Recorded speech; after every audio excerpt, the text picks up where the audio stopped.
Hello. Good afternoon. I'm going to greet you in my own language. Céad míle fáilte. Now, translated into English, that means 100,000 welcomes. Now, that speaks to Irish warmth, but also the Irish fear of under-exaggeration.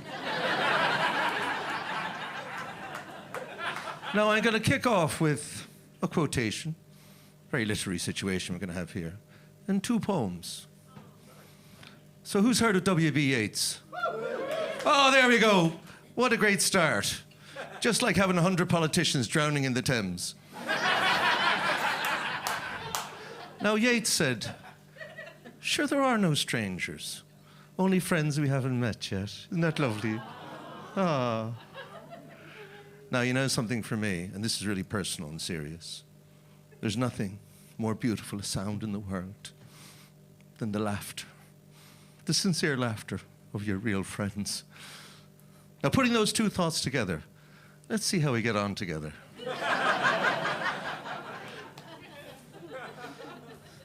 Now, cast your mind, 1920s New York. There was an amazing poet and wit. Her name was Dorothy Parker.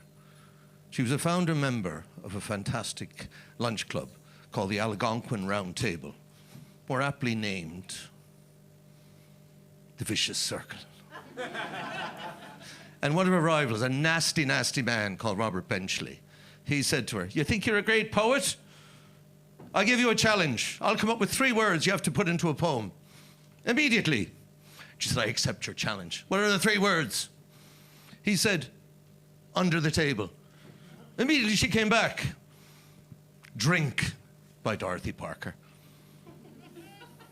"I do like a martini. 2 at the very most. 3, I'm under the table. And after 4, I'm under the host."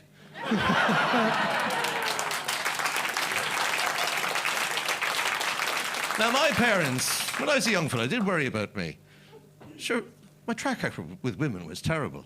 She couldn't hold on to a girlfriend for more than a few weeks. So I'm thinking to myself, my father's not going to be very happy with me. And sure, he said, "I'm getting worried. That fella could be single, eternally, all his life, like an albatross round our necks." Now, my mother, she was normally very optimistic, but her optimism deserted her this one time. Overheard her saying to my father, she said, "Do you know something, Jim? The woman who'll marry our Dan isn't born yet, and her mother's dead."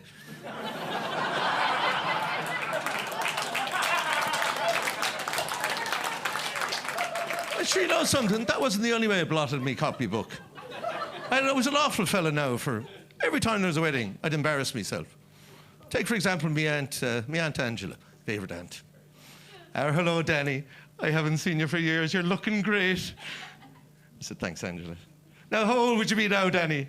And I thought, should I give myself a 3-4 year discount? She'll never feckin' know, will she?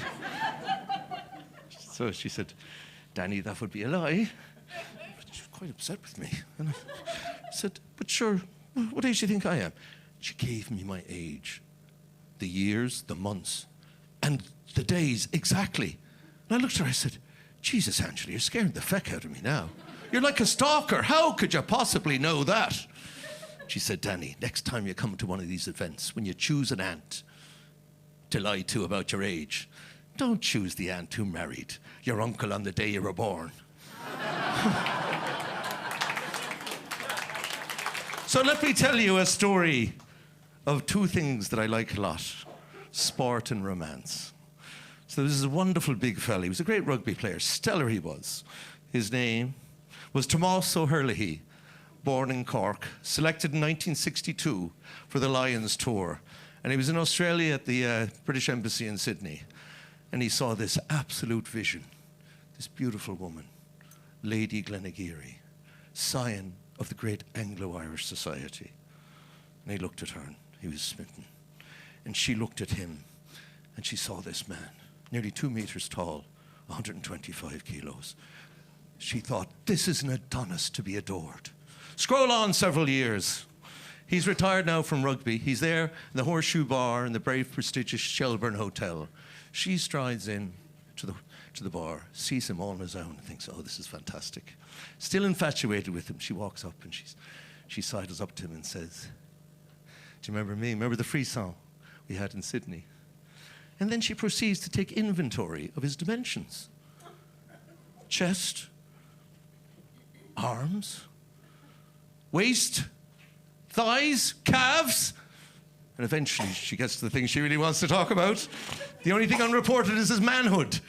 She says, sir, would you be in proportion? And he looks very irritated. He said, I tell you, madam, I certainly am not. And she looks very disappointed, and he thinks, I have to rescue this situation. So he smirks and he says, sure, if I was in proportion, wouldn't I be 10 foot tall? So I played basketball with a really good friend of mine for 8 years. His name was Stuart. We were very, very different. And we were late for a basketball tournament. And he said, sure, Danny, if we go through here, we'll be on time. We'll save 15 minutes. I said, that's one of the roughest parts of Dublin, Stuart. For feck's sake, we'll get mugged.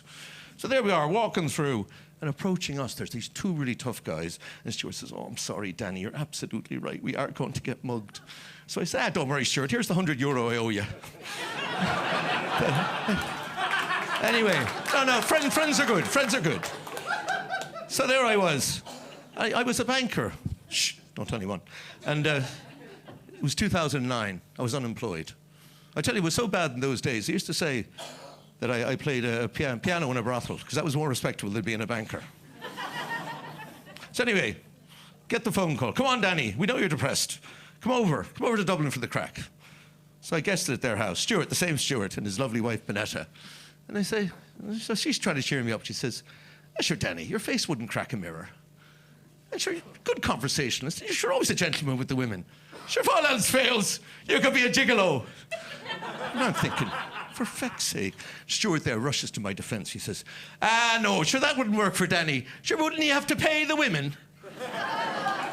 So, feckin' friends for you, huh? Anyway, look, you've been a great, great audience. All I want to say to you is, I hope you see more potential in me as a comic than in terms of the possibilities of being a feckin' gigolo. Thank you very much.